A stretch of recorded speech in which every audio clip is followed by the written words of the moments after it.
भैया और राम राम नमस्कार। हमें तो चिंते हुई, नाम है हमारा सचिन चौधरी। मध्य प्रदेश में ग्वालियर राजवंश अब निशाने पे है। काय के तमाम तरीके की ज़मीनों को लेकर विवाद जारी हैं। कांग्रेस पार्टी जब से छोड़ी है ज्योतिरादित्य सिंधिया ने, सो वही आरोप जो भारतीय जनता पार्टी के नेता पहले ज्योतिरादित्य सिंधिया पे लगाए थे ज़मीनों पे कब्जे के, वही आरोप अब कांग्रेस पार्टी लगा रही है। और कांग्रेस पार्टी के तमाम नेता, तमाम ऐसे विशेषज्ञ जो लंबे समय से ये पूरी मुहिम में लगे हैं, वे अब मुखर हो रहे हैं और खुल के बाकायदा ज्योतिरादित्य सिंधिया पे भू माफिया होवे को आरोप लगा रहे हैं।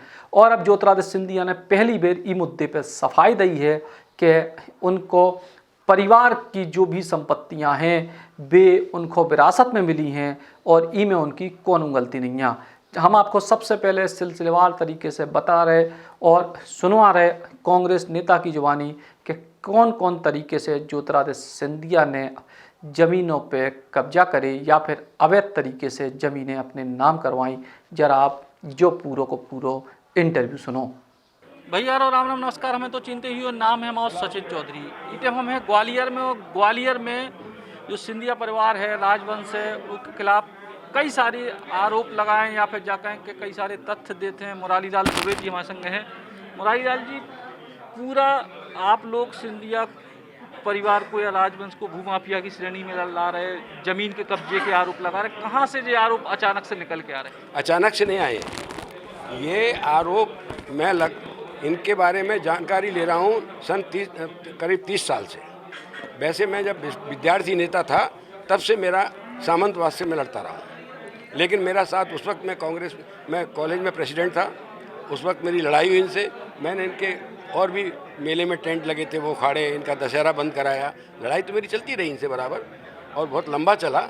लेकिन जब मैंने इनके ज़मीनों के कब्जे निकालना शुरू किए तो मैंने 30 साल हो गई मुझे निकालते निकालते, तब मैंने जाके रिकॉर्ड इकट्ठा किया है। और रिकॉर्ड इकट्ठा करने के बाद जब मैंने डॉक्यूमेंट सब निकालने के बाद मैंने शिकायतें की। मेरी शिकायत किसी ने नहीं सुनी, कोई अधिकारी इस पर कार्रवाई करने को तैयार नहीं था। जो शिकायत मैं करता था वो शिकायत वहाँ से निकाल के वहाँ से उनके यहाँ पहुँच जाया करती थी। ऐसे कई प्रकरण हैं। तो आखिर क्या पूरी की पूरी जो कार्य प्रणाली है, लोग तो कहते हैं कि भाई राजवंश है, बेहद ईमानदार है, उनको पैसे की क्या जरूरत, फिर आखिर ऐसी कौन कौन सी चीज़ें और किस तरीके से जो पूरा काम? देखिए, जब भारत सरकार ने उनकी प्रॉपर्टी तय कर दी, सभी राजाओं ने जब मध्य भारत बनाया 1947 के बाद, मध्य भारत बनने के बाद उन्होंने एक कॉर्डिनेट तैयार किया था, उस पर दस्तखत हुए थे बाकायदा।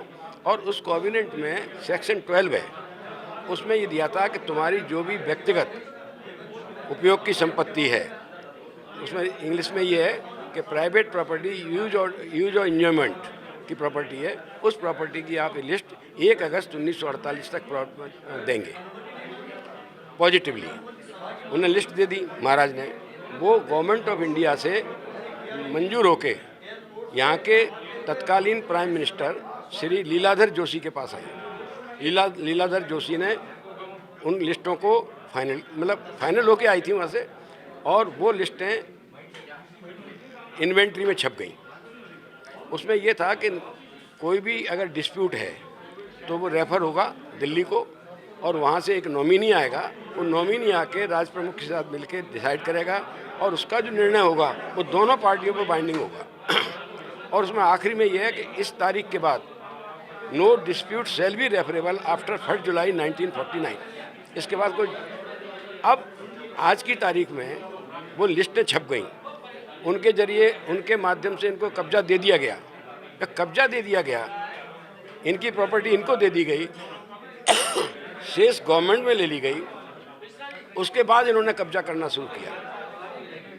तो जब भारत सरकार से फाइनल हो गया, उसके बाद फिर भारत सरकार से लिखा पढ़ी की गई, सब किया गया। अंत में वहाँ से भी ये लॉ डिपार्टमेंट की राय के बाद ये फाइनल हो गया कि ये प्रॉपर्टी केवल इन्वेंट्री है। इन्वेंट्री में जो प्रॉपर्टी है वही प्रॉपर्टी मानी जाएगी, और प्लान और मैप्स ये तो केवल इसको समझने के लिए उपयोग किए जाएंगे कि इस इन्वेंट्री में कौन सी लिस्ट है और उसको कैसे समझा जाए। बाकी और एक बात बता दूं, कोई भी न्यायालय इंक्लूडिंग सुप्रीम कोर्ट इनकी प्रॉपर्टी के बारे में निर्णय नहीं दे सकता। क्यों?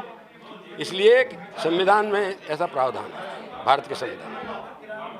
म्युनिसिपल कोर्ट, न्यायालय कोर्ट सब बार किए हुए हैं। अब आप लोग की तरीके से लड़ाई लड़ रहे हैं और आगे भी कोई कोर्ट में जाने की तैयारी? नहीं, मैं तो अभी तो शुरुआत की है मैंने। मेरे पास तो बहुत है, इतना है कि आप कल्पना नहीं कर सकते। और एक बात बता दूं, यहाँ पर 2 चोर हैं, 2 झूठा, एक ज्योतिरादित्य सिंधिया और दूसरा है मुख्यमंत्री शिवराज सिंह। ये तो क्या बोलते हैं, कितनी झूठ बोलते हैं, शायद झूठ को भी शर्म आती है। इनने ईओडब्ल्यू में पहले शिकायत भी तो हुई थी कुछ साल पहले। वो शिकायत एक्चुअली क्या है कि एक प्रकरण पे मैंने नहीं की थी, किसी दूसरे ने की थी, और वो ईओडब्ल्यू में आई थी और वो वापस हो गई।